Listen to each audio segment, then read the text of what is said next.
Fala galera! Se o inferno está cheio de boas intenções, então o São Paulo Futebol Clube é o inferno na Terra. É isso que nós vamos ver hoje na sala do diretor. O canal te mostra os bastidores do futebol. Roda a vinheta.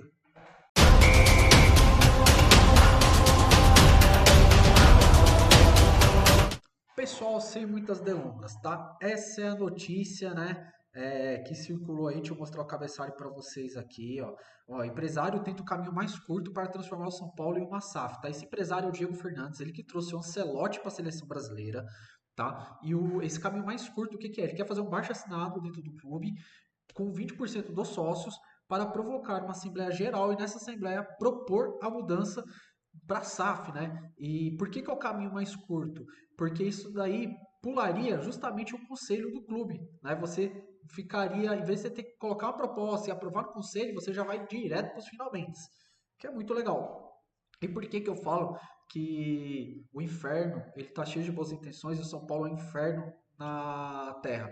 Porque, gente, uma SAF, ela só dá certo no clube se o clube ele se preparar para que isso aconteça, tá? Simplesmente eu vou virar SAF e acabam meus problemas, não. Seus problemas podem, na verdade, se multiplicar, tá? Você pode ter outros problemas. O que precisa, na verdade, mudar dentro de um time de futebol, seja uma associação, seja uma empresa, seja um family office, não interessa. É a mentalidade da gestão, entendeu? Não é o fato de ser SAF. E aí você vê diversos comentaristas, torcedores, né? Principalmente aqueles comentaristas que são torcedores, que são ex-jogadores, falando: ah, agora é a salvação do São Paulo. Cara, não é. Não é assim que funciona. E o que eu venho trazer para vocês hoje aqui? Nós vamos dissecar a dívida do São Paulo Futebol Clube, para vocês entenderem o que precisa ser feito para que aí sim, talvez, uma SAF resolva o problema do clube. Mas se não fizer os passos do jeito que eu vou colocar aqui para vocês, a chance da SAF dar errada é muito alta, porque o dinheiro por si só não resolve absolutamente nada. Beleza, pessoal? Vamos lá, vamos entrar na dívida do São Paulo Futebol Clube.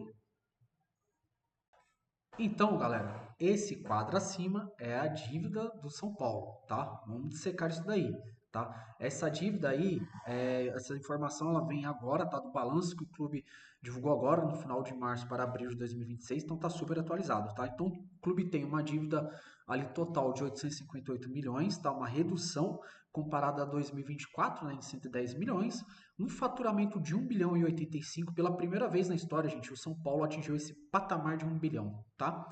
E aí um superávit de 56,9 milhões, né? E um patrimônio ainda negativo em 536,2 milhões, é um passivo a descoberto que a gente fala, né? E muito, né, se fala da redução da dívida, do superávit, etc e tal, né? Agora, o que não se fala?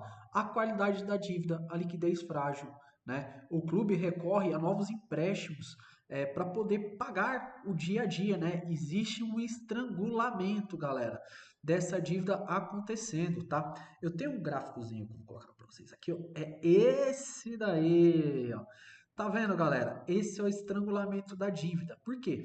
Por mais que o clube, né, ele tenha aqui esse 1 bilhão, né, de faturamento, o que acontece? Para ele gerar esse faturamento, ele tem uma operação que ela é uma operação com defeitos. É uma operação ali que ela acaba gerando prejuízo. Então o clube ele opera no vermelho. E aí o clube ele tem sempre que recorrer, galera, a novos empréstimos, entendeu? Então a mídia vai falar que boa gestão, que isso, aquilo, outro. Cara, que gestão ruim que foi feita. Porque o clube ele acabou gastando mais dinheiro para manter uma operação onerosa, custosa, que não dá resultado esportivo. O São Paulo não tem resultado esportivo. Antes tivesse isso. Dá para entender, galera? E aí, o que acontece? Eu vou mostrar para vocês agora a composição de como que está amarrado essa dívida do clube. Deixa eu ver, eu tenho dois gráficos, vou pegar o melhor para esse aqui, ó. Peguei já o melhor. Essa é a composição do passivo do São Paulo. Então você tem dívida bancária 65%, isso é muito alto, gente. É um clube que está sempre pegando dinheiro emprestado, tá? Você deve para empresário e para agente. Você deve direito de imagem e luvas. Com certeza o contrato do Lucas está aqui dentro. E você tem outros fornecedores que você está devendo 8%. Esse é o passivo, gente, do São Paulo hoje. E o que é pedido, né? Hoje o São Paulo fala em pedir um empréstimo, galera. Ele vai negociar um empréstimo. O que é pedido quando você negocia um empréstimo com os bancos? Garantias. Se você quer ir lá no banco agora pedir um empréstimo, o banco vai te pedir uma garantia. Você vai dar seu carro, vai dar sua casa. No futebol não é diferente. Isso vai acontecer. E aí, você sabe o que entra como garantia? Porque 65% agora vai engordar nessa bolachinha aí. O que entra? Entra justamente o que o clube tem, o seu patrimônio, tá? Quando não entra mais o patrimônio, começa a entrar o quê? Contratos de receitas, que são garantidas que o clube vai ter. Por exemplo, contrato de televisão. O contrato de televisão é uma receita que o clube tem garantida, que ela vai acontecer, independente da divisão que ele estiver, né? Ele vai ter essa receita, então eles tomam parte desse contrato como uma garantia, caso você não pague a sua dívida, né? Outro tipo de coisa, transação de jogador. Ah, você tem uma base lá que ela tem um valor ali de 200 milhões. De repente, eu faço uma análise da sua base, eu entendo um outro valor um pouco mais justo ali, né, um valor menor, eu tomo como garantia. Então, qualquer atleta que você negocia da base, simplesmente esse dinheiro vai vir direto para mim. Esse dinheiro ele não passa por você, ele cai direto para mim como garantia. Em troca disso, eu te dou o dinheiro. Entendeu? Então, isso está acontecendo com o São Paulo hoje. Essa é a gestão do São Paulo. A dívida do São Paulo, que a gente tem, galera, que é esse primeiro gráfico aqui, por mais que ela tenha uma redução de um ano para outro, ela segue em patamares elevados.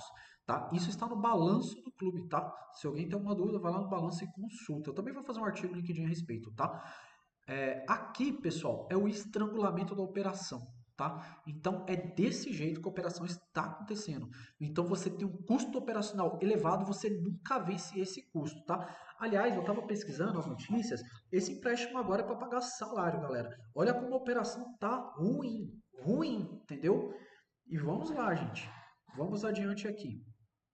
Pessoal, e uma coisa que o São Paulo vai fazer hoje, né, vai ser pegar esse empréstimo que eu comentei com vocês anteriormente. E por que eu trago para vocês aí a taxa Selic? Tá? Os dados aí vêm do jornal Valor Econômico. Gente, é importante olhar justamente a Selic, porque ela que controla a sua taxa de juros, ela que determina o valor do seu dinheiro, tá? O quanto que os juros vai sair caro para você, tá? Por mais que eu coloque ali a inflação, né, que é o IPCA, o PIB do Brasil, o câmbio, né, que isso daí tá tudo lá no mesmo bolo, a gente olha exclusivamente essa taxa Selic. Então, São Paulo está pegando dinheiro para cuidar de operações do seu dia a dia, gente. E aí, eu peguei para vocês aqui também uma projeção da taxa Selic. Essa é a projeção dela 26, 27. Tá? A última coluna aqui é março 27, tá? Então, você tem ali, ó, maio de 2026, você vai até 2027. Ela vai ficar nesse patamar. Essa projeção, tá? Coloca ela relativamente nesse patamar aí, né, ela vai subir mais do que ela está hoje, ela vai para 13, vai 13, 13,5, depois ela vai chegar em 14, mas sempre próximo dessa linha de 15. O que isso quer dizer, gente? Qualquer variação que o São Paulo tiver, né, que a taxa Selic tiver, vai impactar justamente o empréstimo que o São Paulo ele está fazendo. Para ilustrar isso para vocês entender melhor, eu montei para vocês esse outro gráfico aqui, galera. Esse gráfico aqui, deixa eu dar uma mexida aqui porque não ficou legal não. Vamos pegar aqui. Pronto. Esse gráfico aqui, ó, ele é o gráfico, gente, que ele demonstra o impacto da Selic, né? E o que acontece? Qualquer variação mínima que tenha, ó, vou botar minha cara aqui pro lado, ó, aqui, ó, variou 1%, vai adicionar 740 mil reais, cara, de juros. Se ela variar 2%, 1,48 milhões, entendeu? Esse é o impacto dela em custos anuais por juros. Variou 3%, 2,2 milhões. E você arca com esses juros, gente. Se você pegar aqui a projeção, galera, quer ver, ó, taxa Selic, a projeção dela aqui, ó, você vê que ela vai ter essa variação. Então, esse empréstimo que o São Paulo está fazendo hoje, né, se ele não melhorar a sua operação, ele só vai contrair mais dívida e vai ficar mais caro pagar esse empréstimo. Porque a sua operação já está boa, né? Você já está tendo um desgaste ali na operação no dia a dia, como ela está sendo tocada por essa gestão. Entendeu? E aí o que vai acontecer? Você ainda vai ter que lutar contra os juros. Gente, vocês lembram o caso do Atlético Mineiro, que agora está tendo um aporte para ir lá e combater os juros? Então, o São Paulo vai chegar um determinado momento que ele vai precisar fazer esse tipo de coisa. Ele vai ter que achar ali um bom samaritano que coloca dinheiro para justamente combater né, essa superinflação que o clube começa a criar para ele mesmo ali. Por quê? Ele é um clube que ele esqueceu de gerar valor e ele quer competir no mesmo nível do Palmeiras, que é o seu maior rival diretamente dentro do estado. Só que o Palmeiras, gente, ele tem uma estabilidade econômica muito forte, coisa que o São Paulo já teve no passado. Hoje não tem, tá? E aí, por que que eu coloco para vocês, gente? Por que que SAF não é a solução de São Paulo? Por que que fazer as coisas imediatamente não é a solução? Agora que vocês vão entender o raciocínio aqui desse negócio. Galera, é o seguinte, agora que vocês entenderam a composição da dívida do tricolor ali no dia a dia e por que, tá? Que é uma operação deficiária, agora vocês vão entender a SAF sendo feita de maneira imediata ou forçada, ela tem tudo para derrapar. Porque existe um processo para ser feito antes que eu vou falar no final do vídeo. Então preste atenção, nós vamos falar do valuation do São Paulo agora, tá? Eu vou pegar aqui para vocês, pessoal. Esse daí é o gráfico do valuation que eu pedi aqui para fazerem, tá? Então deixa eu só, vamos arrastar minha cara aqui pro lado. Ó, vou explicar para vocês aí, tá? Essa linha vermelha é a linha, se o clube fizer esse SAF agora. A linha amarela, esse é o processo que eu vou falar no final do vídeo. O que que acontece, gente? O Atlético Mineiro é um grande case para vocês lembrarem de por que uma SAF ela tem que tomar cuidado com o efeito da maneira imediata que ela é feita, tá? O Atlético Mineiro, gente, quando ele constituiu a SAF, o que que aconteceu? A operação era deficiária, né? Ele montou um time competitivo, mas uma operação deficiária. Com o passar do tempo, a associação precisou pedir mais dinheiro emprestado para a SAF. E aí, toda vez que pedia dinheiro emprestado para a SAF, né, o que que acontecia? Era emitido novas ações em nome da SAF. Então a SAF crescia e a associação diminuía, até que chegou um determinado momento que os investidores do Atlético decidiram tomar o clube, entendeu? Ir lá falar, olha, agora eu não empresto mais dinheiro, tá? Mas eu perdoo o dinheiro de vocês e troca do controle maior do clube. E a associação falou, tudo bem, e aí não tem o que fazer, tá? E no São Paulo não seria diferente, pessoal. Por quê? Imagina lá, você cria a SAF, né? E o São Paulo, ele é cooperação deficiária. Ele não mudar essa operação, continuar a mesma coisa que está lá. A associação trabalhando do jeitinho que está trabalhando, sem mudar nada. Ele vai querer manter um time competitivo, né? Um time que jogue bem a Série A, um time que consiga, né, disputar títulos e a torcida faz pressão para isso. Com o passar do tempo, ele vai precisar de um novo empréstimo. Fazendo um novo empréstimo, o que, que tem de acontecer? Mais ações em nome da SAF. Com o passar do tempo, a SAF se torna dona do clube. E aí, galera, não tem mais volta, entendeu? O que, que o clube precisa fazer para trilhar aquele caminho dourado ali, tá? É isso aqui, galera. É isso daí que o clube tem que fazer, uma recuperação judicial. É exemplo do que a Chapecoense fez. E aí ele vira SAF, entendeu? Porque ele valoriza muito a sua imagem. Quando você abre uma recuperação judicial no Brasil, automaticamente as suas dívidas por 180 dias, elas estão sustadas. Então você não vai mais pagar, né, a dívida antiga. O que você paga agora é a dívida nova, tá? E aí vai ter toda aquela burocracia do plano de recuperação judicial, vai para o juiz determinar. E o que que acontece? No caso do São Paulo, você pode ter uma redução significativa de 430 milhões, entendeu? E fazendo um bom plano administrativo aqui na recuperação judicial, você vai conseguir fazer exatamente o caminho amarelo aqui, porque você vai começar a criar valor dentro do teu clube, entendeu? Então, primeiro ponto, gente, o São Paulo tem que fazer uma recuperação judicial antes da SAF, ele tem que se preparar para virar SAF. Nesse processo de virar recuperação judicial, é o momento que o clube desce do salto. O clube ele bate palma pro seu passado, tá? Ele fala, poxa, eu cheguei até aqui, legal, agradece ao passado, mas daqui para frente eu tenho que me comportar com austeridade financeira. O clube ele deixa de competir no alto nível, mas ele continua competitivo. Ele vai continuar jogando, ele vai continuar existindo. Aí pode passar 1, 2, 3 anos de austeridade financeira. A torcida tem que entender isso.